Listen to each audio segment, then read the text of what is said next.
Bonjour et bienvenue dans ce 54e Booktube. Alors aujourd'hui, beaucoup d'enjeux émotionnels pour moi puisque je vais vous présenter un auteur à travers deux de ses livres qui a beaucoup marqué ma vision de la littérature, qui a beaucoup marqué la perception que j'avais de plein de choses, qui a un peu orienté aussi, enfin qui a fait partie un petit peu des petites briques qui ont monté l'édifice de mes engagements, que ce soit dans ma vie personnelle ou dans ma vie professionnelle. Donc je ne pouvais pas continuer ces chroniques de Booktube qui sont bientôt terminées sans vous parler de lui.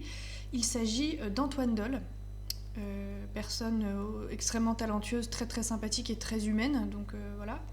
Et je vais vous parler de deux romans à lui, enfin écrits par lui, mais en sachant que si vous en croisez un dans une librairie, vous pouvez le prendre, quel que soit le sujet, quel que soit le genre, les mots vont toujours droit au cœur et vous piqueront, quel que soit le sujet. Donc allez-y, si vous voulez une lecture qui va vous changer le cours de votre vie et qui va vous marquer, prenez n'importe quel livre d'Antoine Dolle. Et moi je vais vous présenter surtout Je reviens de mourir et Ce qui ne nous tue pas. Donc je vais commencer par Je reviens de mourir et je vais un petit peu, qui a été édité aux éditions Sarbacane en 2007. Et je vais un peu vous raconter comment je l'ai connu parce que je pense que ça aura une incidence sur la façon dont je vais vous le décrire et la façon dont je le défends. Je faisais, dans le cadre de mon métier, et quand j'ai commencé en bibliothèque, je faisais partie d'un collectif de veille de romans jeunesse, jeunes adultes. Et un jour, donc c'est un collectif où on est attablé avec des collègues et on a eu des livres des services de presse, on les lit chez nous et on revient un mois plus tard, on dit est-ce que c'est bien, est-ce que c'est pas bien, on le commente pour que les autres collègues puissent avoir accès à notre critique. Ça oriente un petit peu les achats des collègues. Comme on est très nombreux, ça aide un petit peu, voilà. Donc j'arrive, toute jeune que j'étais, enfin encore plus jeune que maintenant, et là il y a quelqu'un qui dit oui, alors on a reçu ce roman, c'est l'éditeur qui nous l'a envoyé après nous avoir signalé qu'il ne l'avait jamais vu dans aucune bibliothèque parisienne. Les bibliothèques parisiennes sont très nombreuses, hein. On a un sacré paquet. Et du coup, je vois ce roman, qui m'a l'air effectivement pas très joyeux, très court, Je reviens de mourir. Et je dis, moi je vais le prendre, je vais le lire, ça a pas l'air très long, voilà. Je ne suis pas ressortie indemne de cette lecture et j'ai oscillé à la fin entre une immense... j'étais très très perturbée, très très chamboulée et en même temps j'étais très en colère parce qu'effectivement j'ai pas vraiment compris pourquoi ce roman avait été totalement évincé. Pour moi c'était un chef-d'œuvre et je ne comprenais pas comment personne ne pouvait avoir ce roman. Donc ce roman c'est l'histoire c'est une espèce de conte, un roman où vous avez deux voix. Ce sont deux jeunes filles, c'est un roman très très dur.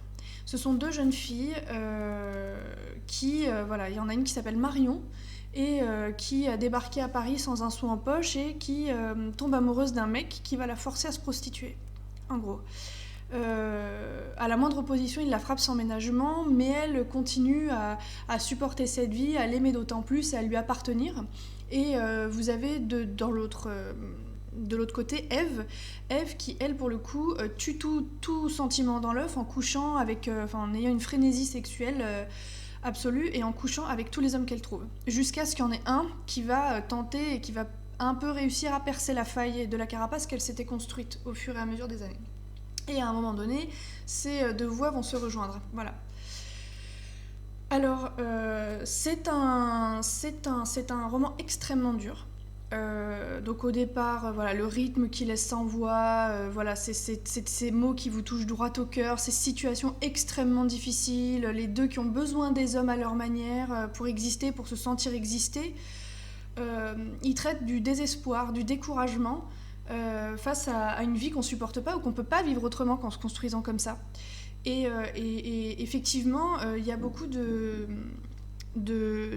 romans jeunes adultes qui sont, en général, les thématiques sont pas très joyeuses. Ça traite de la recherche identitaire, de la quête existentielle et des divers problèmes auxquels ils peuvent être confrontés. Mais il y a toujours une note d'espoir finale qui fait que, oui, on peut s'en sortir, quoi. Et ça peut toujours, même si c'est tout léger, subrepticement, il y a un petit truc qui se met en place pour dire on peut toujours se battre, on peut toujours y arriver. Et là, il y a une absence d'espoir qui est totalement assumée, une résignation qui est assumée. Et en fait, ça a été un des arguments détracteurs du roman, notamment dans le collectif où moi j'étais, alors que moi j'ai trouvé que c'était une de ses principales forces, en fait. Parce que Tout simplement, c'est aussi ça la vie, hein. C'est-à-dire que, évidemment, je ne suis pas en train de faire l'apologie de la violence et de l'extrême, de l'apologie du désespoir, c'est pas du tout ce que je veux dire, mais à un moment donné, il y a aussi des espaces de vie, il y a aussi des destins, des personnalités, des histoires qui font que la vie, elle laisse pas la chance à tout le monde et que n'importe quel être humain qui lutte peut aussi se confronter à une envie de se laisser abandonner à la souffrance et à ne plus se battre. Ou alors à se battre, mais en trouvant sa force dans un schéma qui est très destructeur. Et parfois, cette histoire, Je reviens de mourir, elle est insoutenable dans sa cruauté. J'ai pleuré, j'ai énormément pleuré en lisant ce livre. C'est fou de voir ces gens qui sont maltraités par des êtres sans lesquels ils ne peuvent finalement pas exister. Et effectivement, il n'y a pas de contrebalancement moraliste qui veut faire mais non, mais elles vont s'en sortir, mais non, elles vont comprendre que ce n'est pas... Non, on n'est pas là-dedans, là. On est vraiment dans la résignation, dans les personnages qui sont arrivés là, qui ont cette vie-là et qui font ce qu'elles peuvent, mais qui composent, quoi. Et moi, ça m'avait... quand j'avais refait ma critique, quand j'avais dit il faut... j'étais revenue le mois d'après en disant mais ce roman doit être là. Qu'est-ce qui s'est passé? Pourquoi vous l'avez pas pris, quoi? Et on a dit mais c'est quand même très très violent, c'est très très dur. Alors après, moi je sais que je suis un petit peu... Moi on me disait toi tu as des goûts de grand, toi t'aimes bien les trucs un petit peu difficiles. Je fais oui, non mais là le truc c'est que c'est un chef-d'œuvre en fait. Juste, on a tous lu, je sais pas, moi en plus, je trouve ça très hypocrite de dire ça parce qu'on a tous lu, ou une partie de nous a lu des trucs genre L'herbe bleue, J'irai cracher sur vos tombes de Boris Vian, on a lu quand on avait 15-16 ans, personne n'a de mal à dire que c'est des chefs-d'œuvre, et juste parce que ce sont des grands noms, surtout Boris Vian. Là, c'est juste qu'il y a un traitement de la souffrance qui est inédit, et alors au niveau de la justesse, moi je me suis dit, quand je l'ai lu, je me suis dit, ça ne peut être qu'une femme qui l'a écrit, on ne peut l'avoir que vécu pour en parler comme ça. Et il nous transporte, Antoine Doyle, il nous transporte dans les bas-fonds de la nature humaine, et d'une forme de dépendance que ces jeunes filles et ces héroïnes ne contrôlent pas, et il y a une addiction au désespoir, mais sans laquelle on ne tient pas debout, quoi. Et moi je trouve que c'est aussi représentatif de ce que peut représenter une vie, de ce que peut être aussi, c'est pas une apologie de la violence, c'est pas du tout, c'est extrêmement subtil, c'est extrêmement bien mené, il y a une tendresse qui ressort de toutes les descriptions. C'est vraiment, vraiment incroyable, et c'est vraiment, il explore à chaque fois, de toute façon dans tous ses livres, il explore avec sensibilité, talent, douceur, toutes les zones d'ombre de la nature humaine et tout ce qu'elles peuvent retranscrire en fait. Et c'est pour ça que je vous dis, vous pouvez tout lire de ce qu'il écrit. Tout est juste, à chaque fois, tout est bien dosé, il n'y a pas de trop, il n'y a pas de trop peu, c'est droit au cœur, quoi. C'est un des seuls auteurs que je trouve, moi je me suis retrouvée droit. C'est impossible d'écrire comme ça, je me suis toujours dit c'est pas possible d'écrire aussi bien. Moi je trouve que c'est un des romans les plus justes et les plus forts qu'on puisse lire aujourd'hui, et je vais le citer d'ailleurs parce que je l'avais contacté suite à cette lecture. Il avait commenté, il avait dit une phrase que je trouve extrêmement juste. Il avait dit « Je ne crois pas en la littérature jeunesse qui a vocation à apprendre la vie au lecteur. La littérature n'est pas un documentaire, pas un manuel, pas un mode d'emploi. Elle est un vaisseau qui nous emmène au plus près de nous, dans des zones parfois sombres et ignorées. » Et ça, je trouve que c'est une définition extrêmement juste, que effectivement tout ce qui est apologie de la violence, c'est pas souhaitable, mais qu'avoir un éventail où tous les types de personnalités peuvent se retrouver, ça favorise aussi beaucoup l'empathie. Parce que si vous dites à chaque fois que les gens peuvent s'en sortir, qu'ils trouvent la force nécessaire en eux pour arriver à s'en sortir, ça veut dire que vous n'allez pas comprendre pourquoi les autres ne s'en sortent pas, ou pourquoi vous-même vous n'arrivez pas à vous en sortir dans un cas similaire. Donc voilà, je trouve que des romans d'une justesse telle, il y en a très peu. Et j'espère que je lisais un livre d'Antoine Doyle, allez en librairie, trouvez celui que vous pouvez, et voilà, ça c'est un des romans qui m'a vraiment le plus marqué.